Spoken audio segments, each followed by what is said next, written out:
Welcome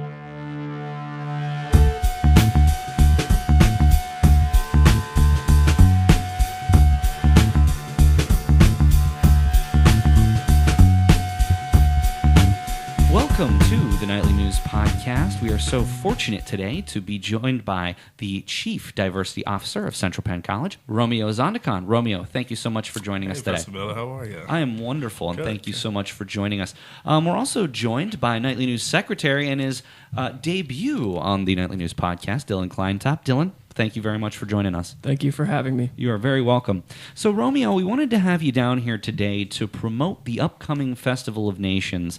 It's something that we do here every year. We're going into our 5th annual Festival of Nations. That's going to take place on Tuesday, May 31st from 4 to 8 on the Summerdale campus. Now, we will start by saying this is an outdoor event. Yes, that's correct. But it is rain or shine. Rain or shine. So we do have a plan if it rains. We will be moving it into the conference center. We had to, unfortunately but fortunately, do that last year. It turned out really, really well, but we moved it to the conference center when there was rain, and just because of the ambiance and the vibe of Festival of Nations, it really didn't matter where we had it. It was going to be fun. It was going to be energetic, and really a great opportunity for our students to engage in multiculturalism. Well, and trust me, I've done all kinds of different events, and there's nothing more nerve-wracking than when you're doing an outdoor event, and we actually have one coming up here for, we're doing a job shadowing luncheon, and we're inviting some people who are going to do some job shadows for our students, and the whole thing is we're doing it outside of the Boyer House, and I'm so concerned about weather.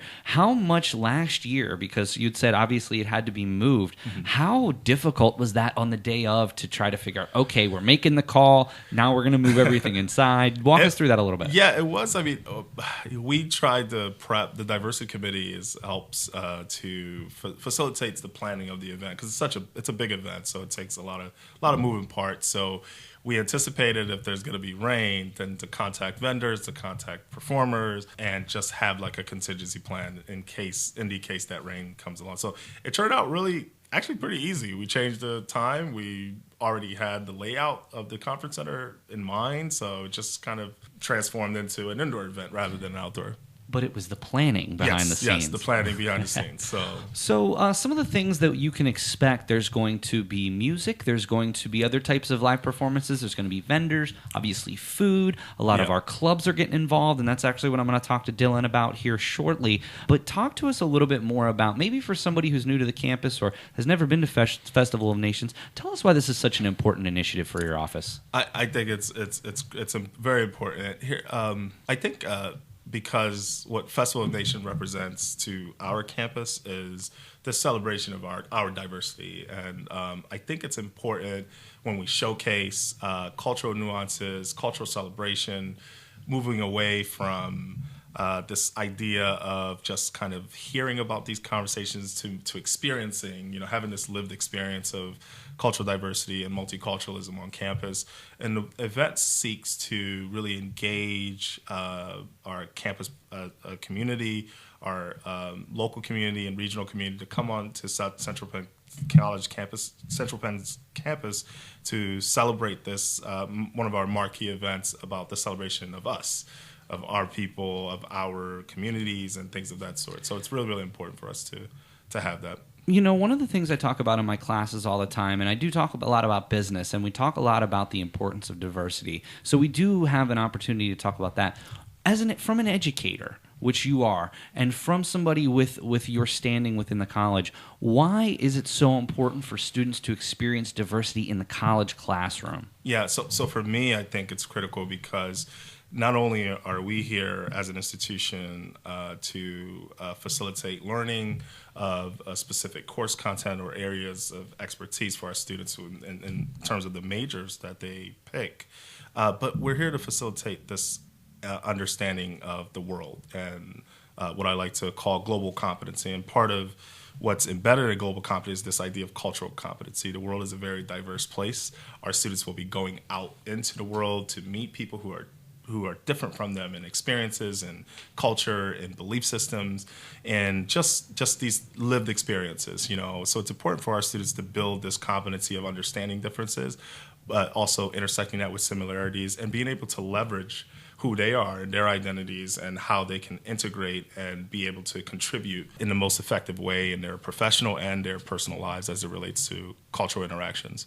Now, with the Festival of Nations, I know that there's a committee that helps to put this together. Yes. What are some of the major things that we can expect from the Festival of Nations in 2018? So it's going to be a pretty cool event this year. We have some of our, I like to call them our recurring acts because they're so good. We have the McGinley Irish dance team. They were debuted last year. That was really, really cool. I have seen them before, yeah, and they are extremely impressive. Really impressive. We have Bruce Payne, these West African drum and dance. He's really, really really an awesome percussionist with such a very ethnocentric skill set, bringing the flavor of West African drumming and dancing that he will bring. And then we have the Chinese Cultural Arts Institute, which looks at bringing the culture of Southeast Asian nations to our campus and experiencing, the dances and the music and the practices of Southeast Asia.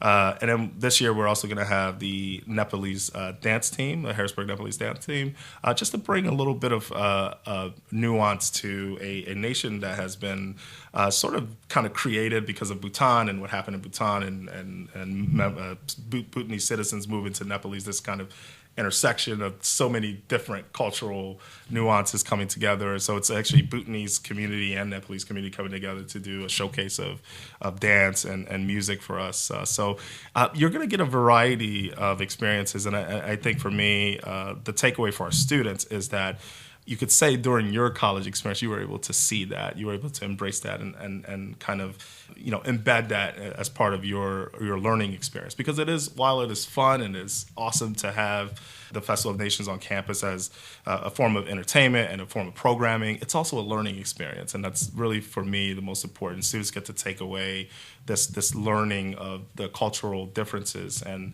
seeing that and making comparisons, but also, again, having fun doing it. All right, Dillon, I want to move to you for a question here. Obviously, you've taken a role here with the Nightly News over the past year or so, but you've always been involved on campus. What are some of the other things besides the Nightly News and being the secretary of the club that you're also involved in here on campus? Well, besides of being a secretary for the Nightly News, I'm also a member of the Themed House. I'm part of the U-Balance House. Brian Christiana, the president, he's also a member of that house. And when I first joined here, I became a member of the men's soccer team. This will be my second year playing, so trying to split that up with school and being a secretary, it's actually pretty tough, and it gives me a lot of responsibility. Well, and the thing is, too, one of the things about Festival of Nations, though, is the club involvement. And we've been talking as a club about being involved, and we are going to be involved in the Festival of Nations. Can you just talk briefly about how maybe the Nightly News is going to be involved in Festival of Nations? Yeah, so basically what we're going to do is walk around, look for comments from people. We're going to see what people think about Festival of Nations. We're going to post a story. We're going to keep people updated about what happened, going to get reviews from people. Of course, we're going to talk to Romeo about it, going to see what people think about it, just write a story. Well, and that's the thing is it is very important for us as a club to be involved in big events like this on campus. Obviously, as we've been talking about with Romeo, this is a very important initiative for the college and something that so this is now the 5th annual Festival of Nations. Just a quick reminder, we are talking with Romeo Azondekon, Chief Diversity Officer here today, and the Nightly News Secretary Dylan Kleintop about Festival of Nations that's going to take place on Tuesday, May 31st, from 4 to 8 p.m. on the quad, hopefully with our fingers crossed. But it is rain or shine, so if it is raining, we will be in the conference center. Last question I have for you. Sure. What do you think, and I certainly, we're going to write up a piece that goes along with this. We're going to outline some of the things that we've talked about here today. But one of the things that you'd said was the importance of people experiencing this. Mm-hmm. How do you think that for our students and for possibly even community members who are going to come onto campus for this and enjoy this, how do you think that might change their perspective long term, and how might that help their careers? Yeah, so for me, I think perspective is important, and what events like this do, whether it's a program, whether it's a training, it gives you proximity to experiences and information that you may have not had the opportunity to engage in, right? So I think for our students, having that opportunity to participate in this type of event is so beneficial in terms of their future endeavors, just because they're able to make those connections with proximity, having the opportunity for proximity to make those connections so that they can really kind of integrate that into their learning process, but also kind of this personal development that happens when you're going from a college student into the real world. You bring perspective, you bring knowledge, you bring a little bit of embracement that happens with other people and other ideas and beliefs and things of that sort. So I think it's really, really critical. One final question here for you, Dillon. Obviously, it's important for you to be involved on campus. But when we talk about the idea of embracing diversity, what benefits do you think that the embracing of diversity that we do here at the college is going to have for you when you go out in the workforce? Yeah, of course. As a student here, I'm a business major. So you talked earlier about focusing on diversity in the business. For me, just focusing on different cultures will help me expand my knowledge of other cultures, which will then could possibly grow a business. And just going over to different countries and seeing how other people act and different values, it's important, just as a person, it's important to know how people and why people act the way they do. And for me, coming from a small town of Lehighton, everyone kind of acted the same. It was the same culture. Coming here, it's actually pretty interesting to see how different people act in different situations and scenarios. For me, it's interesting. I enjoy it. As a business major, you'd mentioned that obviously you study about diversity. In a business, just for an example for people out there, why is it so essential to have diversity as part of a business plan? Because it helps people grow. It's good for networking, just understanding people's knowledge of certain situations. And if you have the same type of culture in a business, you're not going to be able to grow. It's good to be able to, spread your wings and get out and understand those important aspects of life. And that's a very good point, too. One of the things that I've learned over the years about diversity is companies do not want and should not strive to have all the same types of people. Correct. Even if a CEO, and it's funny because later on in the podcast we talked to Dillon Epler about the same type of thing, but if the CEO is surrounded by nothing but, let's call them yes men, that is not going to be a good scenario for that business going forward, because the people who should stand up and challenge the CEO don't feel that they can, or maybe just agree with them because they are not from diverse backgrounds. When you get diverse backgrounds coming to the table, what you have is much different perspective, and you have different personalities in the room, different ages, different genders, different races, different shared life experiences, and it really allows a company to make that step to be a more regional, national, or even international company. Would you say it's a good estimation? I actually completely agree, and that's why it's important to actually attend these events to see what people go throughout their lives, every single day. It's actually pretty interesting.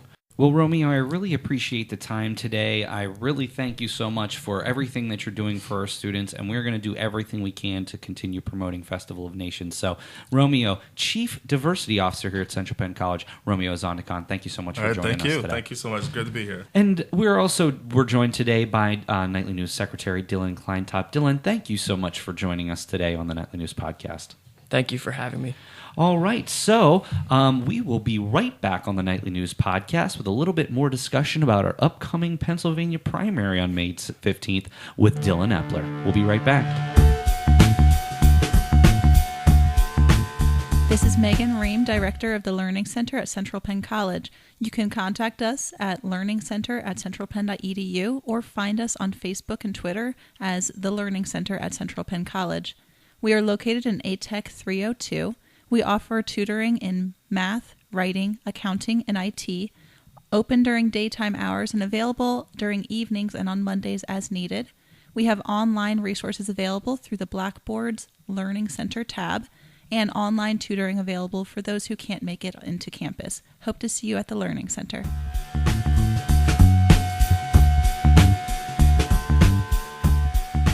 Welcome to the Nightly News Podcast. This is Professor Paul Miller sitting in today, and we're going to talk with everybody about the upcoming primary election that's going to take place on May the 15th here in Pennsylvania and all over the country. I'm sitting in today with Dillon Epler. Dillon, welcome to the show. We've had you on previously talking about politics, so it's a pleasure to have you back. Thanks, Paul. And we're also being joined by Nightly News Club President Brian Christiana. Brian, welcome back to the show. Thank you again for having me today. One of the things I do want to preface, and I always try to preface this when we do talk politics, because we do occasionally talk politics on the show. Recently had former Senior Deputy Attorney General John Bachar on the program talking about the Trump White House, which can be a very touchy subject, but he certainly handled it from a bipartisan way, talking about all the turnover. But we've certainly had you on before as well. So I do just want to point out we're not at all going to be advocating for any candidates, but we're just going to talk a little bit more about the primary election in general, why it's so important that you go out and vote in the primaries coming up on Tuesday, May 15th, and what impacts these primaries can have on our college-age students here, not only here at Central Penn College, but all over the state and nation. Well, the first thing I want to point out is there are several key offices that are up for the primary election. And Dillon, as you so astutely mentioned in our pre-show meeting, the Pennsylvania is a closed primary. So what do we specifically mean by closed primary for those who may have never voted in a primary before? Sure, great question. So the primary system goes back to about the 1960s in the United States. A lot of them, some Western states still have something called a caucus, and some people have a primary. So primaries are run by the government, the local government, and the State Board of Elections, and then caucuses are run by the parties. So there's whether you have a caucus or a primary, there is a little bit of a difference. But what it means is a primary is when you go into a primary and you're voting in a primary, you're voting for the candidate who you're going to vote for in November. So, and it's really important because you want to pick the right candidate so that they can win in November. Regardless of the aisle, you want to make sure that you have the right candidate. Here in Pennsylvania, we have a closed primary. Some people feel very strongly against that. Some people are really for it. If you're a hardcore political party person, you're going to support a closed primary. You want Republicans voting for Republicans and Democrats voting for Democrats. But if you're more open, pragmatic, centrist, moderate type, regardless of what your ideology is, you're definitely going to want an open primary because you're going to allow independents to vote in those primaries. And if you really look at the statistics and the data, across the country, there are more registered independents than there are Democrats or Republicans, even third parties.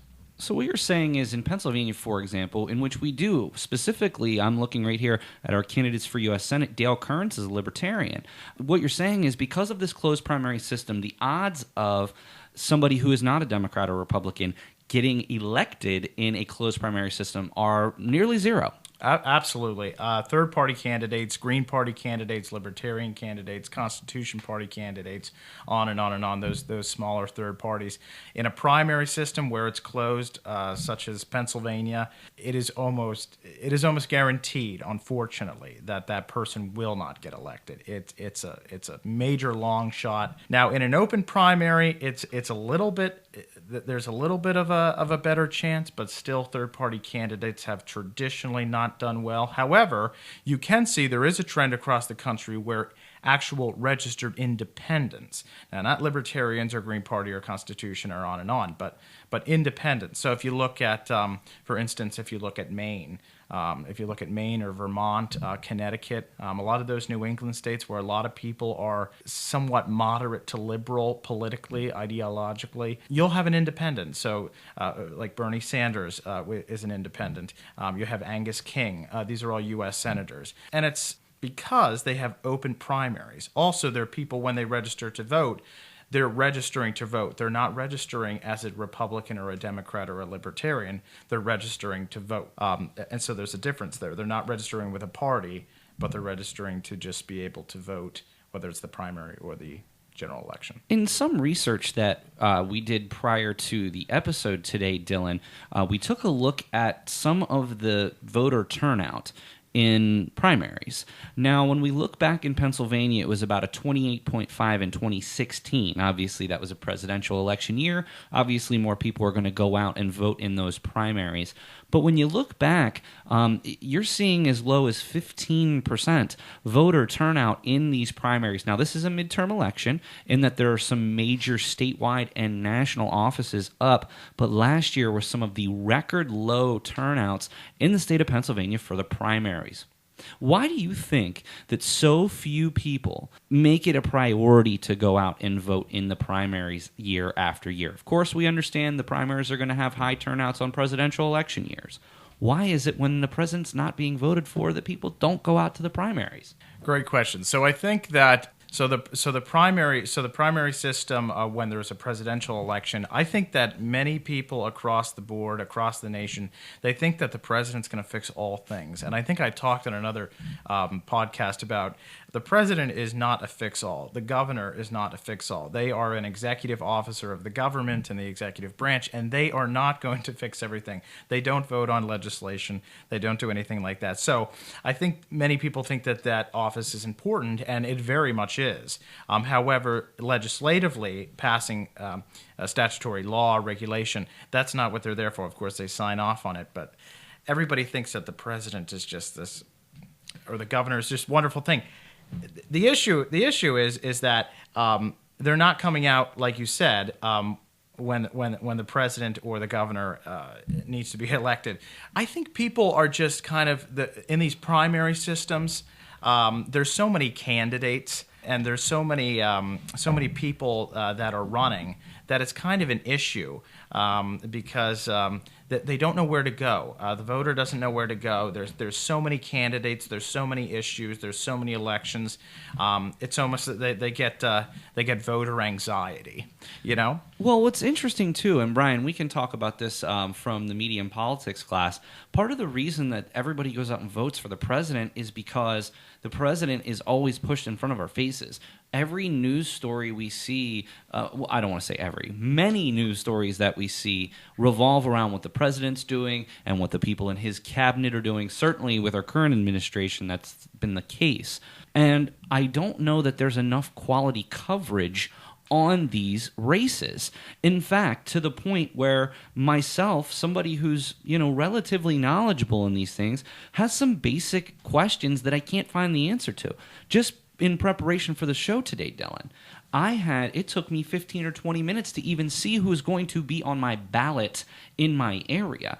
I should not have to look that hard. And do you think that, to be honest, even if people are civically engaged, and even if they get beyond my vote doesn't count, which is why I hear a lot of people say they don't vote, even if you get beyond that, and you know the importance of it, and you know the importance of your local, statewide, national officials, we still don't see people going out for the primaries.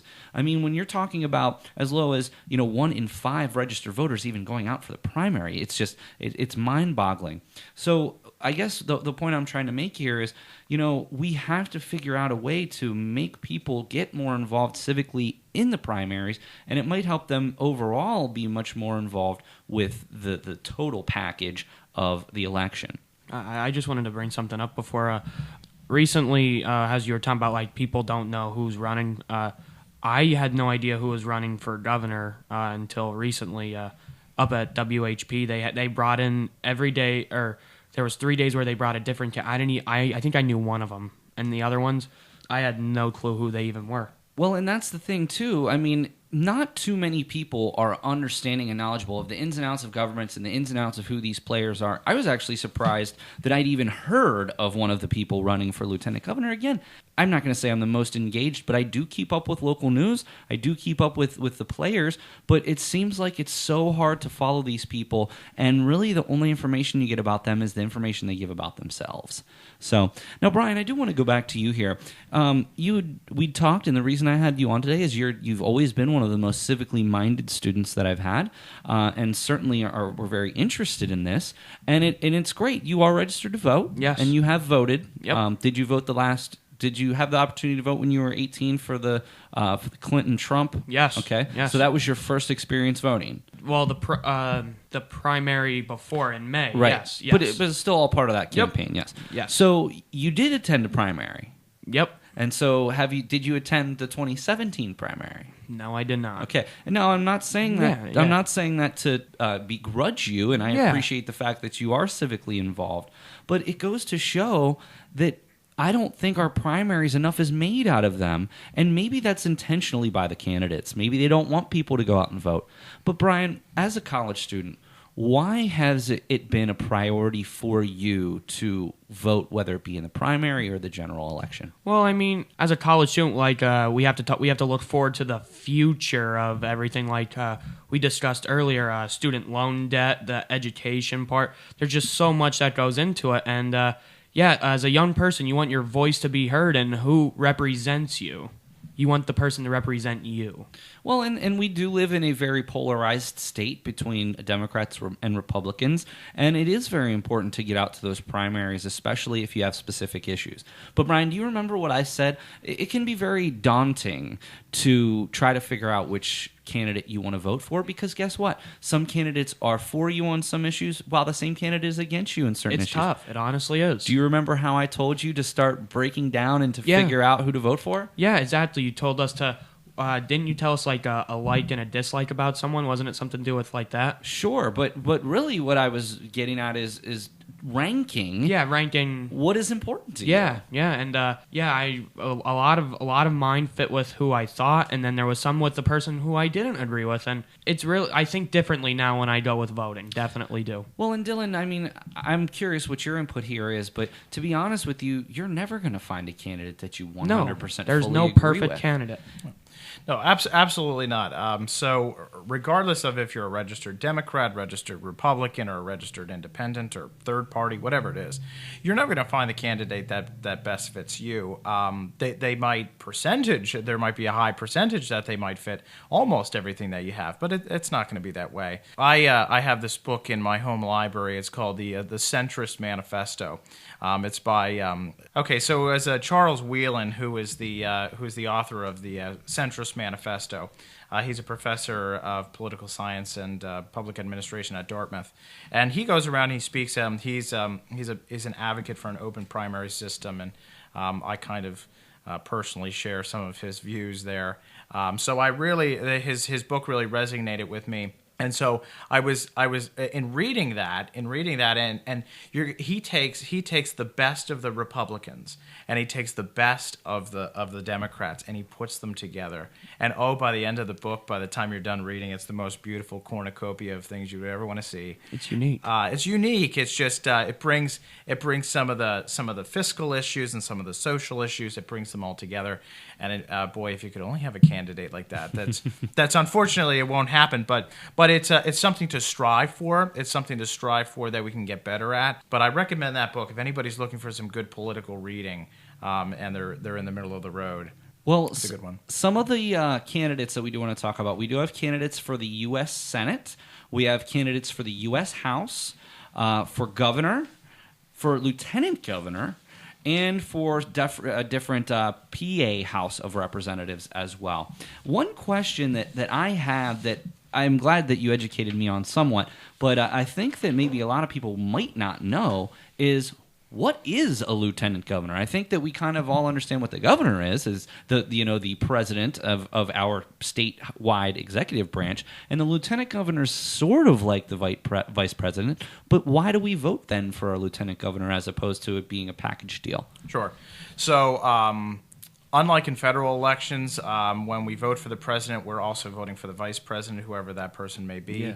Yeah. It is different in Pennsylvania. It has been a tradition in Pennsylvania to always vote for the lieutenant governor. To be honest, I'm unsure as to when that started, but it has been historic for some time. So we always vote for the lieutenant governor because we actually look at the lieutenant governor as yes, an ally with whoever the governor is going to be or who the governor, the elected governor is. But we look at that person as kind of more of an individual, unlike the vice president who comes in on the president's coattails when he or she is elected. So, but the lieutenant governor is interesting in Pennsylvania in that in most states it is similar. There's some tweaks in others, but the lieutenant governor is the president of the state senate. So he or she oversees session proceedings in the state Senate. They're also the tie vote in the state Senate, so which is actually very important, especially on some controversial pieces of legislation. So they are the tie vote. They are the president. He or she is the president of the Senate.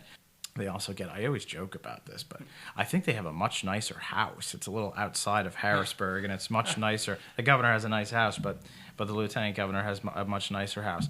So they're independent. Although they're allies with the governor, they're independent of the governor. Of course, if the governor is incapacitated, the governor leaves office, the governor passes, they would obviously take his or her place. What would happen in a situation where, for example, let's say Tom Wolf reelected as governor, he's a Democrat. What if the lieutenant governor was Republican? Has there been, some headbutts over the years? Yeah, so there has been some headbutts over the years. However, that does happen on occasion.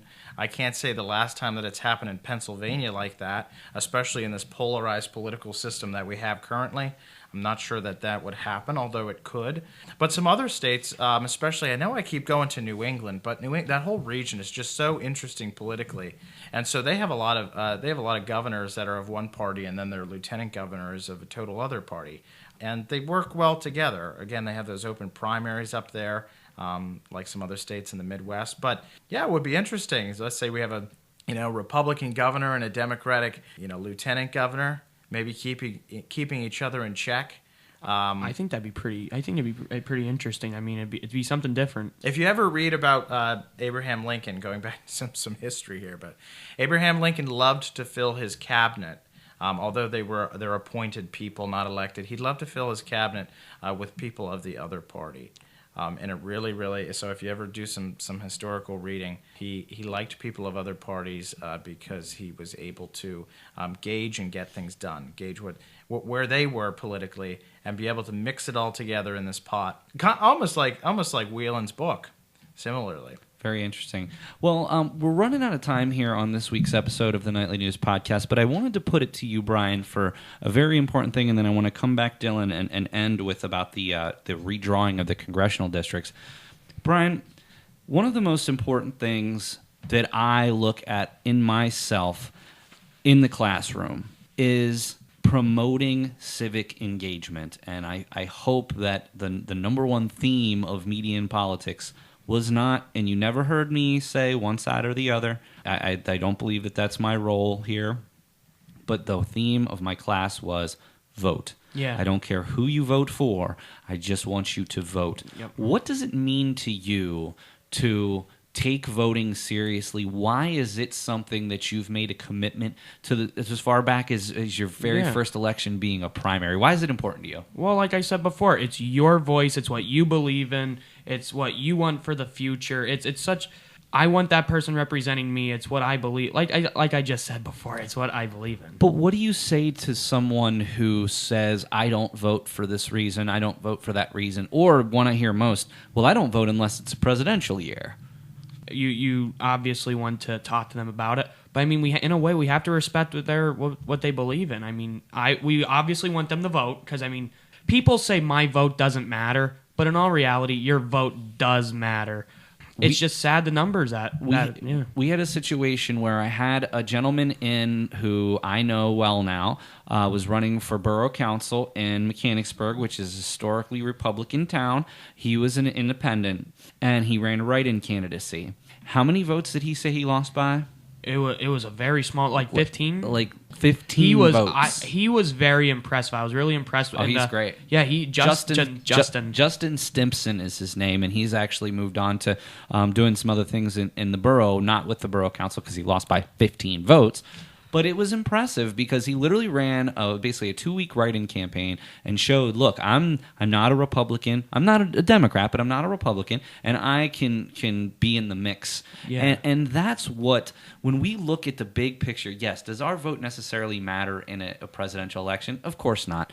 But But if too many people look at it that way, and so many people are underrepresented, I mean, if everyone would have voted, would the election have turned out the same? Maybe it would, maybe it wouldn't, but we don't know that. I thought about it at one point he said about traditionalists, and that really made me think about like voting and all that. Like, yeah, there are so many people that are traditionalists, vote straight for party, and that's just a problem I feel like with our country. We need to get away from that, and I think with the youth, the younger people coming up, that's eventually going to start staying away. Brian, in some small way, I hope that I've inspired you to inspire others, because there's only so many people I can get in front of, and there's only so many things I can say about going out to vote. But I just hope that you always look at voting as something that's very important and something that you always get out and do. I always think this time of year is fun. I mean, you see all those signs along the highway. I mean, I was involved in, I did my project for your class. My friend, his name's Joe, and I did some help with him. I mean, I wasn't I wasn't heavily involved, but I mean, like here and there, he would ask if we could like comment on his social media pages and just like help him out in any way. And yeah, I thought that was really cool, and it was like, as you would say, put on your resume. Well, and I will tell you, anybody out there who's looking for something as an excellent resume builder, no matter what field you're in, it's volunteering with a candidate. And of course, it should be a candidate that you believe in and that you support. But I've actually done some volunteer work for some smaller campaigns, and I helped Justin out a little bit. And I think that it's something that absolutely looks wonderful on a resume. Dylan, I want to come back to you for one final question. The U.S. congressional districts have been redrawn. This was obviously national news and something that actually made its way into Trump's tweets about this. Can you just talk about how these redrawn congressional districts are really going to impact the upcoming primaries and the upcoming general election? Sure. Well, the new congressional map in Pennsylvania definitely made the president's tweets, which are always interesting, I'll say. But the great thing about this new congressional map is that the Pennsylvania Supreme Court ruled that the old map, which goes back to 2011, stated that it was drawn in a way which was benefiting, unfortunately, the Republican Party. And I'm not playing party politics on here. I'm not endorsing anyone. I'm just saying the court said this is what it was, and if the court says it, then it's a fact. So it was drawn in a way very partisanly for the Republican Party going back to 2011. If anybody knows anything about 2010, 2011, those were very big Republican years. The legislatures turned over, yada yada. So it was in their benefit. So what the Pennsylvania Supreme Court said is that we are going to redraw these districts to make them more competitive. Anybody, regardless of what side you're on, if you're a Democrat or a Republican, competition is a good thing. There's nothing wrong with competition, and you want the people in your area or in your district, in your constituency, to have some competition. So to not always have the status quo Democrat or have the status quo Republican. Sometimes it's good. I know back when I was at the state Senate. And I was interning and doing different things there and working there. And Rob Teplitz won the congressional, or not the congressional, but this was a state Senate seat. And he was a Democrat in a very Republican area. That was very good. So hopefully, in time, this will go into effect for this voting season for the primaries. But hopefully, we'll see more competition. Well, and after Rob actually lost the last election, he did come out and say that he thought it was the gerrymandering that cost him the election. Oh, absolutely, absolutely. Well, just some final thoughts here, everybody. You can ask for an absentee ballot up until May 8th and send it back in as long as it's postmarked by May 11th. Now, registration for the primary is over, but you can still register to vote for the general election coming up. And, of course, May 15th is the primary election, so please make sure you get out to the polls.